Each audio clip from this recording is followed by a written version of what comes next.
Hi everyone, this is Paul Zarling, and this is Let's Stop Being Easy Targets for Hackers and Criminals. This is a video recording of a live presentation I did on February 21st, 2018. For those that don't know me, I'm Paul Zarling, the managing partner at Client First Tax and Wealth Advisors. 20 years experience with running companies, divisions, P&Ls, business development, both with public and private. Extensive world travel. Part of my background includes fighting counterfeiters and also aerospace and defense. And on a personal note, Marquette grad, so happy to talk Marquette sports or anything Marquette. So let's get into it. If you think you're not vulnerable, you're fooling yourself. With the data breach that happened with Equifax, that was back in September of 2017. In 2013, Yahoo was hacked, Target was hacked, eBay was hacked. You can see the chart where that's all happened. So whether it's your social security number, your email, address, credit card, something about you has been exposed. So you need to learn to take care of yourself. And that's what I want to talk about today. We're going to really cover three areas. The first is your credit with TransUnion, Equifax, or Experian. I want you to know how it all works and how the credit game works. Spend some time there. Two, I want you to be aware of a new technology, blockchain. I don't want you to be intimidated by it. I just want you to be aware of it and how it's going to, I think, be adopted at a pretty quick rate here over the next 5 years. So I just want you to know what it is and etc. And then lastly, I've given a thorough presentation of this in a video on identity theft. I'm going to cover some new scams that are out there and how to protect yourself and give you the 3 steps you need to do if you think you've been compromised. So with that, let's get into it. The first area is TransUnion, Equifax, Experian, and knowing the credit game and how it's all going to work. So here's a video I've got for you. I'm not going to play it for you. You see down below, I've got right here, I draw a little arrow. That's a terrible arrow, but it doesn't matter. FICOscore.com/education/. That's going to be great.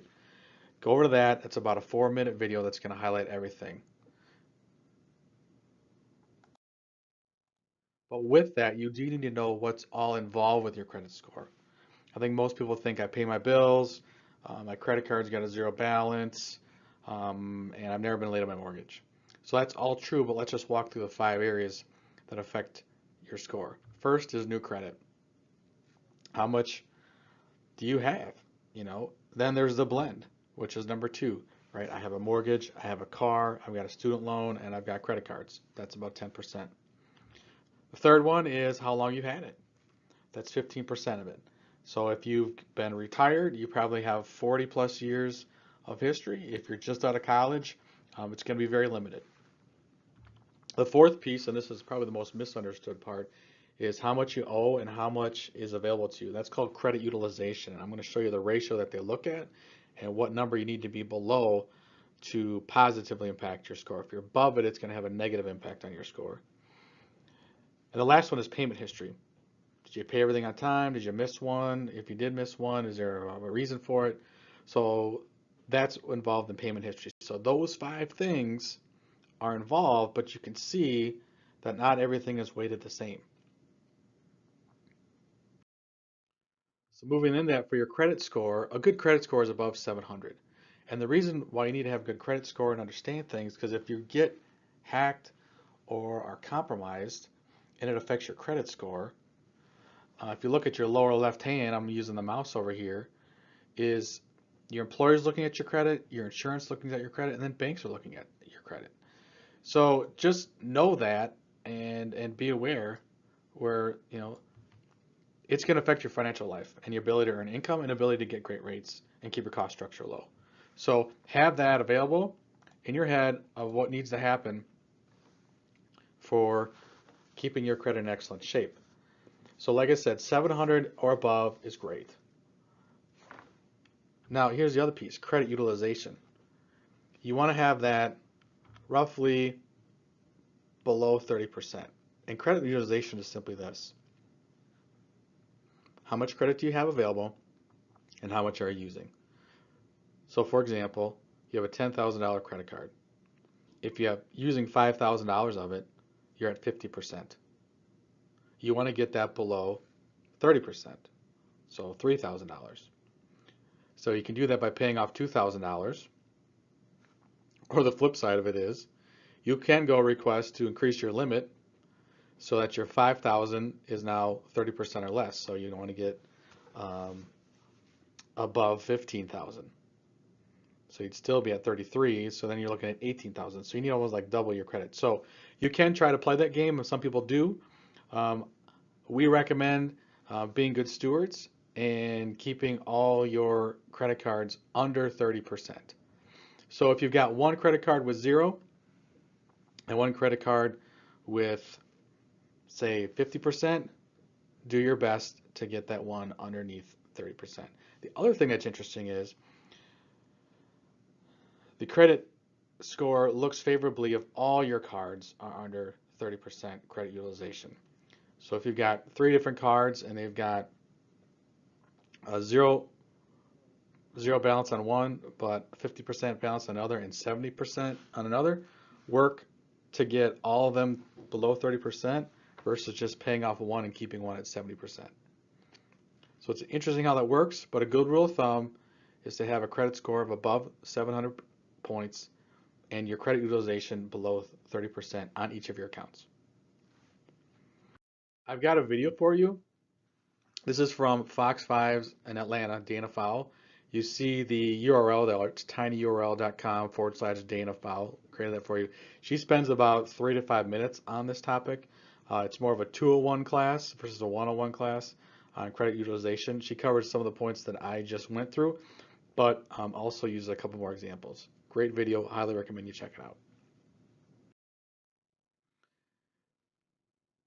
So the key is to manage your credit and FICO score responsibly because it impacts loan rates, insurance rates, and ability to earn income because your employees are checking it. So pay your bills on time.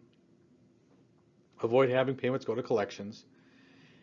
Keep balances low on your credit cards and other revolving credit. So if you have Kohl's or MasterCard and American Express, do your best to keep them below 30% in utilization. Don't close unused credit cards and attempt to raise your scores. Here's why. FICO looks at them and says, well, wait a second. Now we don't have that history. So that's point one. Number two is it's going to affect your utilization score because now you're wiping away that available credit. So it's going to impact the formula and your utilization rate. Don't rate shop over a long period of time. If you're going to do it, like let's say you're looking for a car, do it within 30 days versus over a 90-day period. Because if they see all this shopping over a 90-day period, they're thinking you're trying to get multiple cars. Do it within a short amount of time, they kind of get, oh, that's what's happening for their home or my car or a student loan. They kind of get what you're doing. But when it happens over a 30-day period, like 60, 90, then they get suspicious. Second to last point, have credit but manage it responsibly. A mixture of credit is really a good thing as long as you take care of your payments and utilization. And then remember, you can check your own credit reports. FICO scores won't be on, checking your own FICO scores will not lower your score. So just be aware of it. You can get a credit report from each of the companies one time a year. So if you get one from TransUnion sometime between January and April, that'll be free. And then from May to say August or September, you can get one from Equifax. And then the last portion of the year, you get it from Experian. You should be able to check your credit 3 times a year for free. Here's a few more resources I have for you. If you've got more questions on FICO score, you can go to ficoscore.com/FAQ/. If you want more info besides the video on credit utilization, I created another tiny URL for you. It's tinyurl.com/credit-utilization. And then the last one is how employers are using your credit, and that's from NerdWallet. So it's tinyurl.com/employer-credit-check. So a couple of resources you can utilize for your financial profile. Just for fun, I put this up there. What do you think are the states with the best FICO scores? So for those in the upper Midwest, doing very well, managing their credit. Down in the South, Southeast, not so much. Really weren't given reasons why, but it's interesting how all the states can have different credit profiles. So if you've got a score above 700, keep it there. If you're below 700, we've given you some tips and ideas on how to improve your score with your credit utilization, credit mixture, paying credit on time, and then paying down certain areas of debt. Okay, with that, let's roll on to frequently asked questions regarding credit. First one, as it pertains to your identity, is should I freeze my credit? And the answer is depends on your situation. If you're not planning to get a mortgage or change jobs or quote out insurance, you're welcome to freeze your credit. And that'll keep, so freezing your credit for everyone is you call up each of the credit companies and say, I'd like to freeze my credit. Now, that'll have a fee to both freeze it and unfreeze it. But what it does is it prevents anything from this day moving forward from trying to attempt or use your social security number to open up new lines of credit. Everything prior to this date, people still have access to. So think of it this way: you freeze your credit, existing, still access; new, no dice. Now, if you're gonna change jobs, or you're job hunting, or you want to check out if I can get a better insurance rate, or maybe there's a credit deal that's just phenomenal, you may not want to freeze your credit because freezing and unfreezing takes a little bit of time and can create kind of a hassle. So just know what your situation is. So it's going to be different for everybody. Second question we get asked is, hey, will checking my credit hurt my score? No, checking your own individual credit will not hurt your score. What they look at is inquiries that come with a credit application. You going into TransUnion, Equifax, or Experian on your own and getting your reports isn't going to do anything. It's only when you apply for something new, whether it's mortgage, car, credit card, student loan, etc. Third question we asked a lot is, does my credit card auto increasing my limit affect me? Two schools of thought. If you don't like them auto increasing it and you just like, look, I'm good with my car that's got a $5,000 limit, I like to keep a zero balance, then you're fine. But if you've got different things going on in your life, you're expecting a baby, you've got college coming up for kids, or there's a valid reason for this, without just being a hyper consumer, it may be beneficial for you. If they go from $5,000 to $10,000 and you got a $2,000 balance, well, that puts you from a 40% utilization to 20% utilization. So that would help. So it really comes down to your personal situation and what your goals are in the next 12 months. Because that's really how you use a revolving credit line is for items over the next 12 months and under. So we covered credit, how it works, and how you need to kind of keep it clean because it affects your work, your insurance premium, and also your interest rates. And if identity thefts or hackers get access to stuff, that can really throw off your financial life. The second piece I want to get into is knowing new technology, and this is called blockchain. And some people have heard the term, other people haven't. Whether you have or haven't, we're going to cover what it is. And really, it's a new technology, which is the infrastructure. Some people, if you talk, what's Bitcoin? And Bitcoin is really just an application that runs on top of it. But blockchain is really a peer-to-peer infrastructure which allows transactions to occur almost immediately in a secure environment. So I'm going to go through a couple more slides to explain that and also provide a couple of video resources. IBM is all into this one. The CEO, Gina Rometty, her quote is, what the internet did for communications, blockchain will do for trusted transactions. And that's really the key, is a trusted transaction in a secure environment. So here's a video from IBM on how it works. You can find that at ibm.com/blockchain/. It's about 4 minutes to cover it. I'm not going to do it here, but I will go through a little bit more on slides on what it is. Right? So if you think of it like this, for those that use Microsoft, you've got an Excel spreadsheet. It's got all your budget numbers on it. And if you want to share it with your significant other, you may email it to that person, and then they make changes and email it back. So it has to be centralized, and it's not the most efficient thing.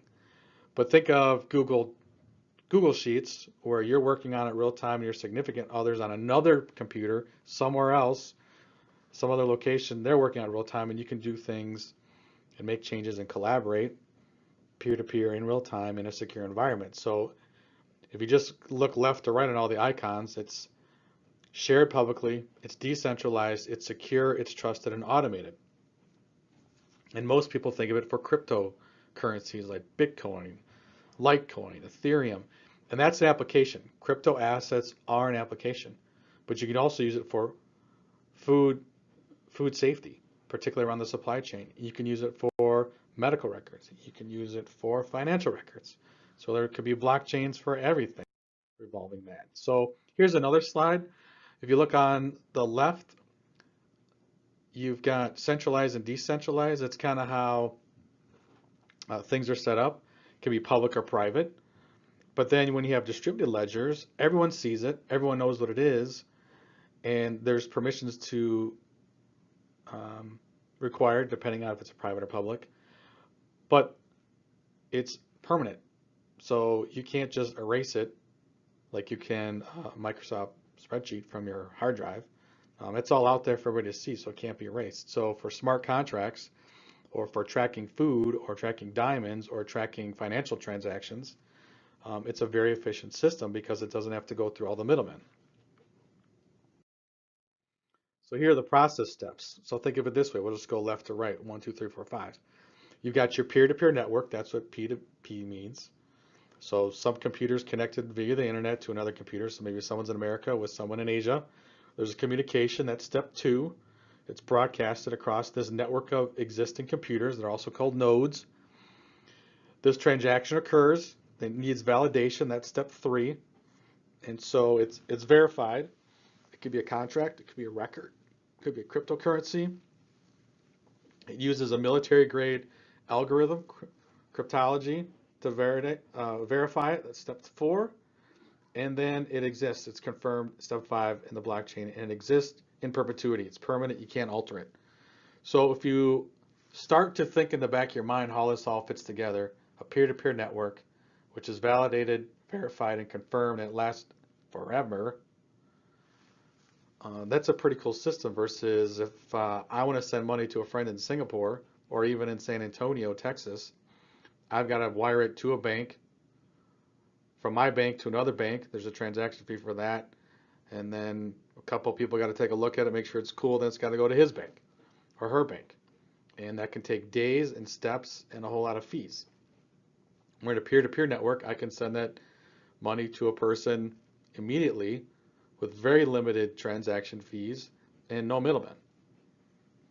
Right? So that's a financial piece. If you want to think of food safety, you can have pictures of the food every step of the process, from farmer to your fork, and you're going to have a secure environment which can track it, and then you'll know that everything is safe with it.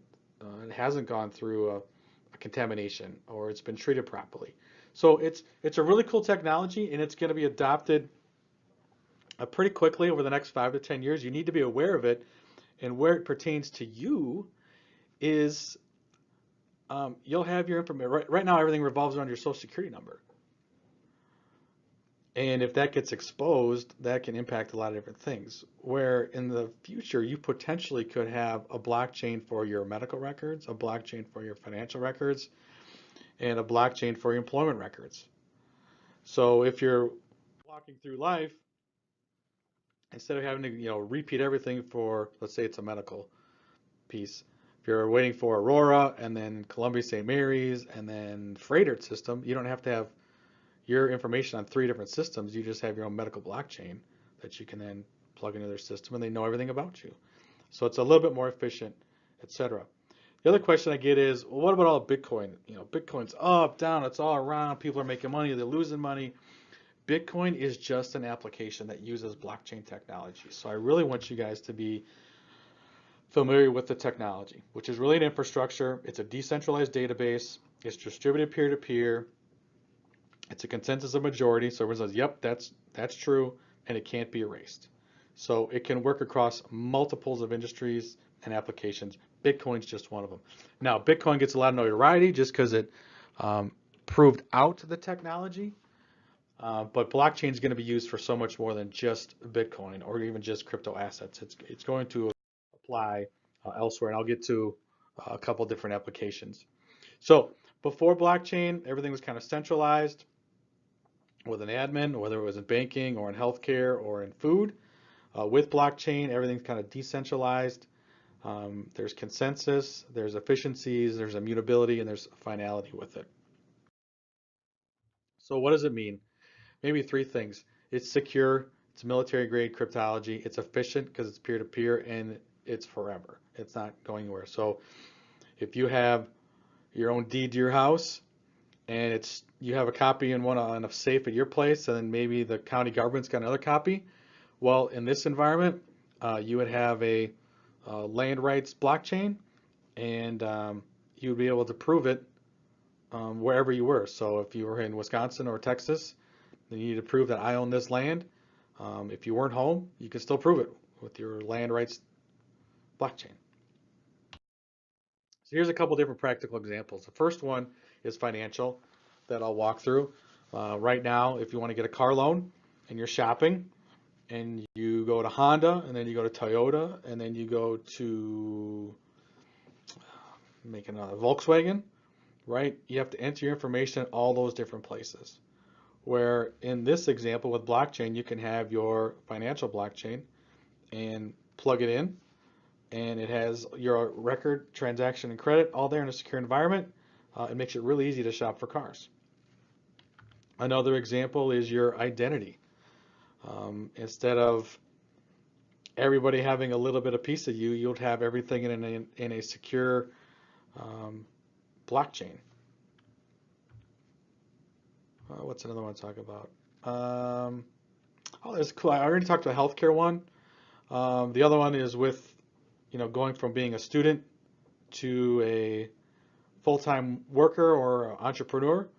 You'd be able to use it as a record of showing trustworthiness to build your credit. So there are pros and cons. The pros: anything of value can be transferred safely and confidentially without unlawful alteration. The con of that is if you get a majority of bad actors and seedy characters, they can overrule that. Now, that takes a lot to do that, and most people using technology like to do the right thing. But you do need to be aware that there are risks.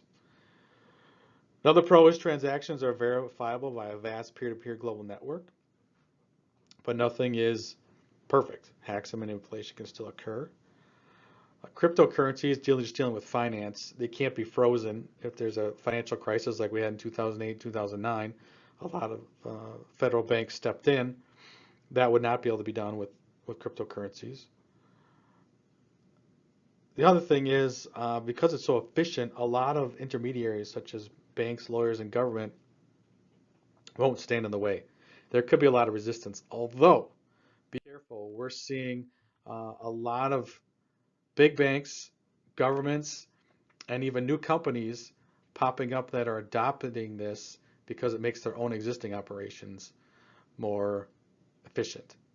So I'll give you an example. Chase, which is a large bank, is looking at this and how it can improve their operations. But then you have another company sprouting up called MedChain, which wants to get into the business of providing you your medical blockchain. So you're going to have existing businesses look at this and adopt it, and you'll have new companies pop up and want to utilize this. So a couple more resources I have for you that you can take a look at. This one you can find on the web or even on YouTube, blockchain.documentary.com / that's a Blockchain and Us by Manuel Stagers. And it's great. It's going to answer some questions, but also ask other questions. And so admittedly, it's one where you're going to learn a lot, but also being a lot more curious about blockchain technology. And then the second one is banking on Bitcoin. That actually goes through how the application of Bitcoin was used on blockchain and kind of the history behind it. So that's about an hour in length. So the first one's about 30 minutes, the second one's about an hour. Just for fun, nobody knows the identity who made blockchain. It started out in 2008, 2009 under a pseudonym, Satoshi Nakamoto. That person hasn't been involved in years, but because the code lives on and can be utilized across different applications, it's relatively irrelevant because it's now just evolving, and it just is a peer-to-peer system now. Um, and so you can apply it to multiple industries. Frequently asked questions about blockchain. Is blockchain free? Well, generating a code is, or a blockchain code is free, but there's still transaction fees involved if you want to go money peer to peer. And there's also going to be storage fees. So if you think about it, some of you and a lot of you use cloud technology to store your family pictures, documents. This is something maybe you use a Google Drive, and maybe you use an Apple system, maybe you use um, something from Amazon, right? Versus storing stuff on your computer. So if it's lost on your computer, it's lost forever. Most people store stuff on cloud, and some of it's free. If you have a lot of memory to use, you pay a fee. So with blockchain, it wouldn't surprise me if there's storage fees, and how they calculate that, because it can be stored in perpetuity. I think those financial models are still being um, tested. But as far as generating a code, that's probably free, but there's transaction fees and also storage fees to be aware of. How many blocks will I have? That's to be determined, but you can kind of think how you run your life. You might have a financial blockchain, you might have an educational blockchain, you might have a medical blockchain, an employer or employee record blockchain. So there's a couple right there. You might have a land ownership blockchain. So different parts of your life where you want a secure environment for all that information in there, uh, when it has potential to have its own blockchain block. Is this just another fad? If you want to think that, you can. I would advise, because this technology is so efficient, it is safe, it's not perfect. There's going to be a lot of adoption from existing companies and a lot of new companies springing up around it. So this reminds me a lot of the late 90s and early 2000s when everyone wanted to add a .com behind their name. And you had the really e-commerce start to take off because you could do it instead of having to go to a store. You could now just order online and have it delivered. So now we have that done through an app on our phone or through our tablets or on a desktop, ordering anything from Amazon or whatever e-site you like. Now it's just second nature. But now we're almost 20 years since that started or more. This is starting now. I have a feeling it will become more and more easily adopted as people get more and more familiar with it. So I would not call this a fad. I think this is a major trend heading our way.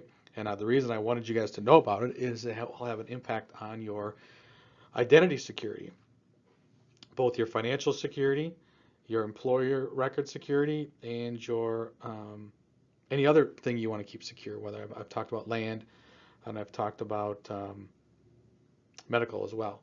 So keep that in mind. I didn't want you to be an expert in blockchain technology. I want you to be aware of it and what it's like and what the potential applications are. And I've given you a couple more resources.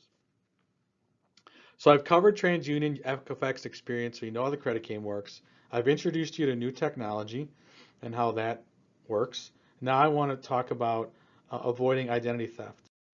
And it's here.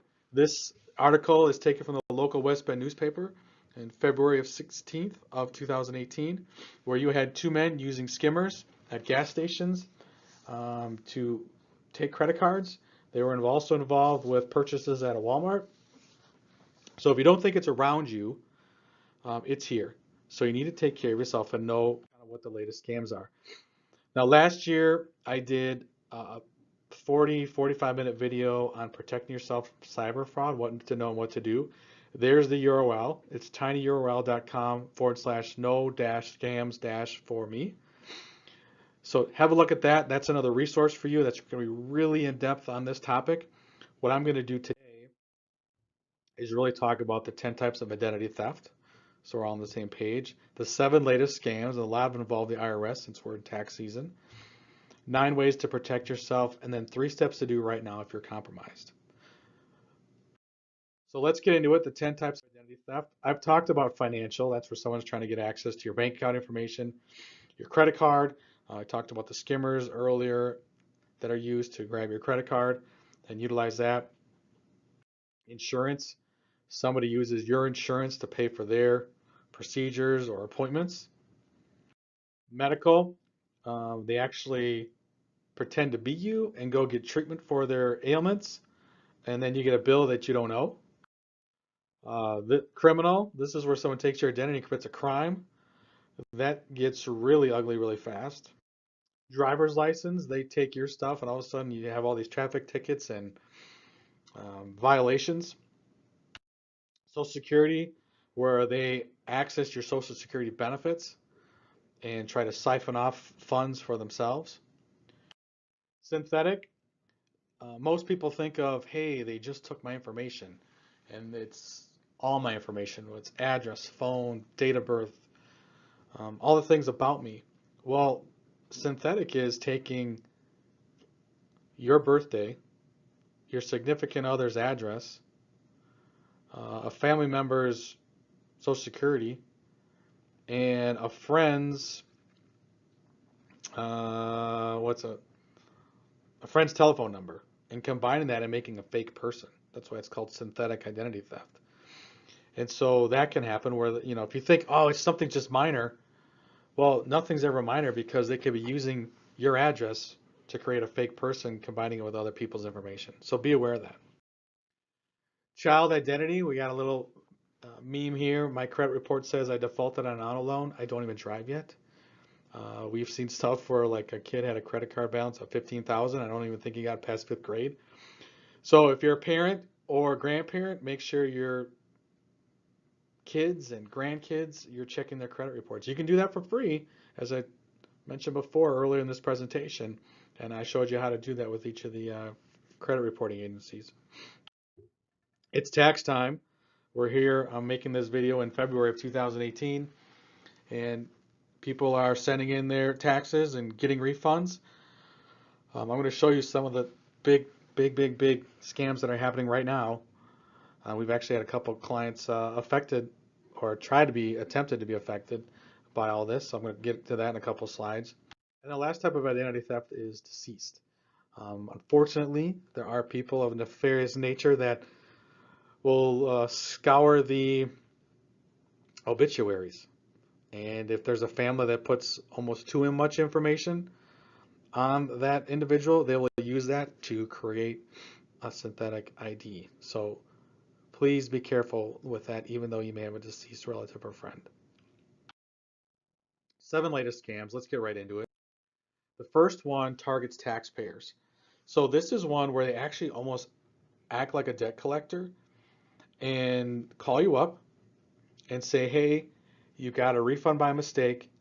You need to send it back. Here's the account. And they will use really rough tactics with you. If you get a call like that, and we've had clients get a call like that, report the call to the 1-800 number listed there, or just as soon you can call the local law enforcement about this call. Other latest scam is targeting tax professionals. So this would be someone trying to target CPAs, IRS enrolled agents, firms like ours, where they're trying to get access to our the information or file, take the information, file for themselves. So that's why we have a lot of secure protocols and layers and procedures around all of our clients' information to prevent that from happening. The next one is targeting HR professionals. They will do a phishing scam that looks like the IRS, or they'll even call in to your HR, to get the payroll data and W-2 data. And on your W-2, you've got all sorts of information about you. What you made, where your money went, your address, your name, the EIN number for the company. I mean, it's a chock full of stuff. So they're trying to get at that. So if you want to talk to your HR manager, where you work, or who you employ because you own a business, make sure there's security protocols around safeguarding that information. The next one is an email phishing scam that poses at an IRS. It's a definite hoax. Here's why. The IRS never reaches out by any other way other than a letter. So if you get a phone call, if you get an email, if you get a text, or any other communication medium through a social media platform, that's a scam. The IRS only reaches out to you in the first step via a letter. After that, when they've engaged and you've had phone numbers and conversations, you'll have that in a case file number. But up until then, they only ever reach out to you with a letter. So once again, an email, a phone call, a text, a message through the social media platform. That's all fake and that's all phishing. Next scam is pretending to pose as an IRS tax advocacy panel to talk about your tax refund. Be aware of that because it'll look awfully official and it'll feel awfully feel good to do that and participate in it, but it's really just a scam to get your money and your tax refund.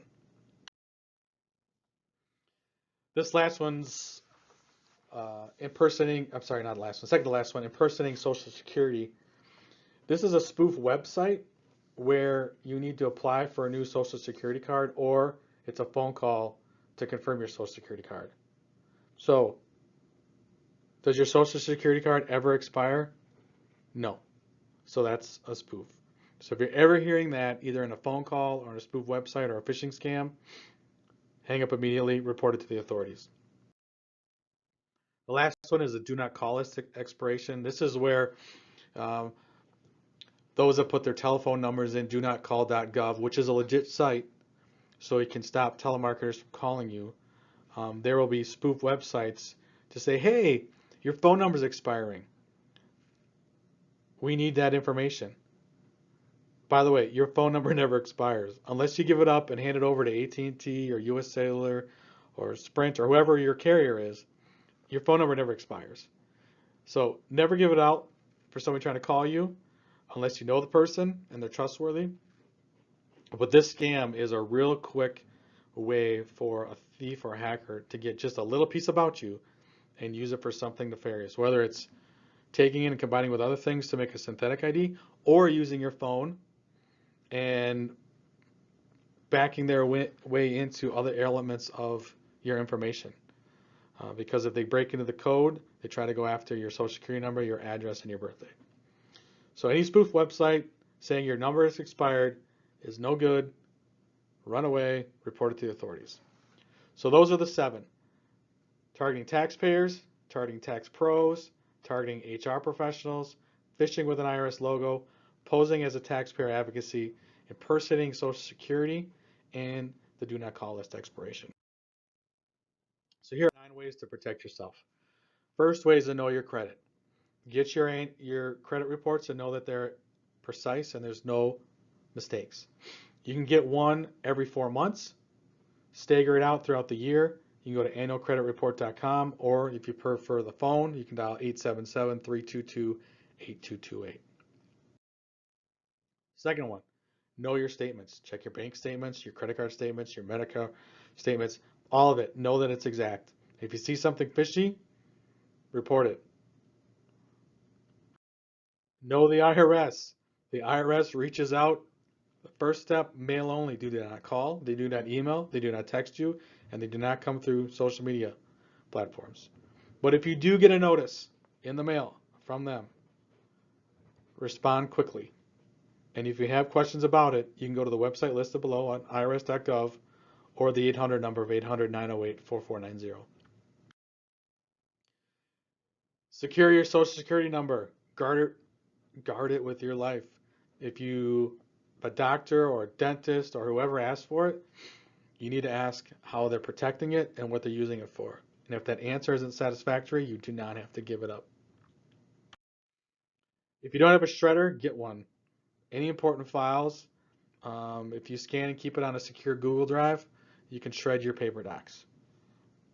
If you get a credit card, a credit card offer, and you don't want to use it, shred it. Because if that goes in your trash and there's dumpster divers, or they're at your home or at the landfill, they want to fill it out and open up credit in maybe their name, but your social security, that's going to be a problem. Shred everything. Be aware.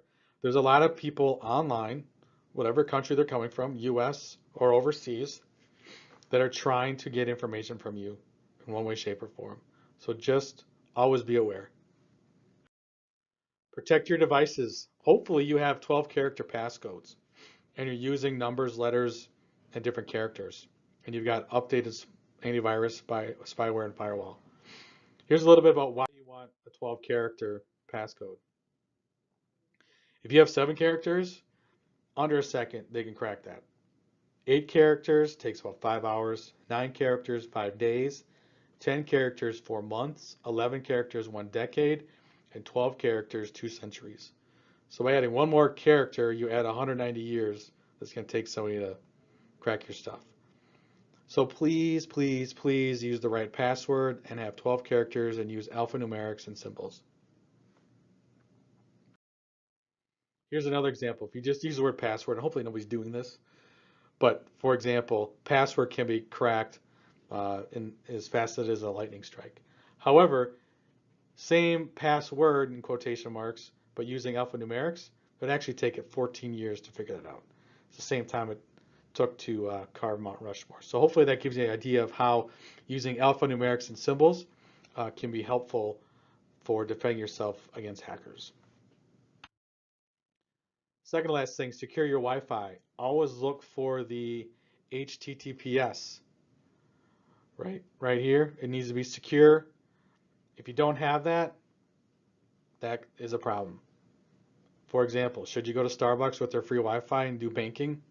I wouldn't advise it. Go to Starbucks, get a nice coffee, but don't do your banking. For your Wi-Fi at home, make sure it's secure. Follow the instructions from the manufacturer. Or the other thing is you can put your device name in there and do a Google search and do, let's say, Samsung and encrypt, or Apple and encrypt, and follow those instructions, and it'll help create a very strong alphanumeric passcode and encryption. By the way, if you're buying online, whoever your provider is of choice is, always look for the padlock and HTTPS in front of it. That's a secure, encrypted website, which you can feel at least more safe buying from them. If you don't see that, I would not advise buying from that site. Last one is secure your smartphone. Some of you use 4 digits. I would advise using 6. Do not use your date of birth, but use a 6-digit code to secure your smartphone so it's not easily broken into, or if you lose it, prevents people from getting in there, or even just a friend just kind of goofing around prevents them from doing that as well. So 6 digits, and consider using double opt-in. Last piece of the presentation is 3 steps to do right now if you're compromised. If you're compromised, you need to place a fraud alert. You can do that with each of the credit reporting companies, Equifax.com, Experian.com, TransUnion.com, or there's the numbers. For Equifax, it's 1-800-525-6285. For Experian, it's 1-888-397-3742, or TransUnion is 1-800-680-7289. So get all of them. You'll get an ID theft victims copy, get it for free. You should not be charged. Then you need to contact the Federal Trade Commission and your local police. Federal Trade, you can contact them at 1-877-438-4338 or identitytheft.gov. And then your local police, whether you're in Washington County or Zaki County, Sheboygan County, Fonte County, whatever county you're in, know your local police so they can work together to help you. Because what happens is your identity theft affidavit and your police report become your identity theft report. That is super critical when you're dealing with trying to recover any wrongdoing or any losses that you have financially. So if you're dealing with your credit card company or insurance, you need to have that identity theft, which is made up of your affidavit and police report. Frequently asked questions that I get. What's the difference between an extended fraud alert and a credit freeze? Well, I covered credit freeze earlier, but extended fraud alert is for identity theft victims. They can actually place that on there, and it lasts typically about 7 years. What you may also be aware of is just an initial fraud alert. That lasts 90 days. So you can have that placed. That doesn't cost a thing to place an initial fraud alert, but it's going to expire after 90 days. A credit freeze does have a fee associated with to freeze and unfreeze, and that lasts as long as you want it to. So just to review, an initial initial fraud alert is free, lasts about 90 days. An extended fraud alert is for those that have been victims of identity theft. That typically lasts 7 years. It's also free. And a credit freeze is available to everyone, but there is a fee to freeze and unfreeze your credit. Next question I get a lot: how long does it take to fix my ID? Well, it depends what the problem is and what'll happen. The average time is just under 8 months, and call it 10 grand to fix everything. But some can be smaller, some can be larger. So that's why we're huge into educating all of our clients and their friends and family about the necessary steps to protect your identity, and doing education videos like this. Last one I get is, I suspect something, but it's minor. Never assume it's minor.